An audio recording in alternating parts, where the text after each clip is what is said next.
అమెరికాలో వర్జీనియా ప్రాంతంలో అంతా కూడా 3 అంతస్తులు ఉంటాయి అనమాట ఇండ్లు. ఈ కింద ఉండేదేమో బేస్మెంట్ అంటారు. ఇది ఒక్కటి మాత్రము సిమెంట్ తో కట్టింటారు. ఇంకా తర్వాత పైన ఉండేదంతా కూడా చెక్కలతో కట్టింటారు. ఈ లోపలికి పోయి చూసినట్లయితే ఇక్కడ ఎంట్రన్స్ లో కొన్ని ఇండ్లకైతే ఇట్లా బేస్మెంట్ వాకౌట్ బేస్మెంట్ అని ఇట్లా బయటకు వస్తానే నడవడానికి ఇటు ఉంటది. కొన్ని ఇండ్లకైతే లోపలికి ఉంటది అనమాట. అప్పుడేమో పైకి ఎక్కి రావాలి మెట్ల మాదిరిగా. ఇట్లుంటే బాగుంటుంది వాకౌట్ బేస్మెంట్ మాదిరిగా. ఇక్కడ లోపలికి వస్తానే ఇట్లా ఉంది మొత్తము చూడడానికి.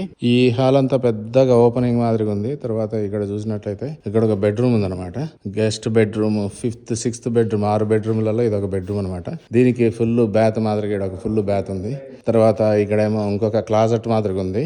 ఇంకా తర్వాత ఇక్కడ నుంచి ఏమో పైకి పోవడానికి మెట్లు ఉన్నాయి. ఇక్కడేమో ఇంకొక రూమ్ మాదిరిగా ఉంది.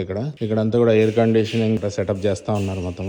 ఇది ఒక చిన్న రూమ్. ఇది కావాలంటే గేమ్ రూమ్ లేకపోతే జిమ్ రూమ్ మాదిరిగా మొత్తం పెట్టుకోవచ్చు. ఈ రూమ్ మాత్రం చాలా పెద్దగా ఓపెన్ ఏరియా మాదిరిగా ఉంది. కాకపోతే ఇక్కడ ఒక పెద్ద బీమ్ ఉంటది అనమాట. ఇది ఒక్కటి స్తంభం మాత్రం అడ్డం ఉంటది. ఈ పైన మెటల్ ఇది ఒక్కటే ఉంది. మొత్తం చెక్కలే ఉంటాయి. ఇది ఒక్కటి మాత్రం మెటల్ బీమ్ ఉంది. ఈడ మెట్ల కింద చాలా స్థలం ఉంది. ఆడ గోడ గనక కట్టకుంటే మనం సూట్ కేసులు అవి ఇవి పెట్టుకోవడానికి స్థలం ఉంటుంది. కానీ బిల్డర్ కట్టేటప్పుడు కొన్నిసార్లు ఇక్కడ బొక్క పెట్టమంటే ఒప్పుకోడు. మేమైతే గోడ పెడతాం, తర్వాత మీరు కావాలంటే పగలగొట్టుకోండి అంటాడు. కొన్ని ఆప్షన్స్ ఏమో సెలెక్ట్ చేసుకునేటట్టు ఉంటాయి.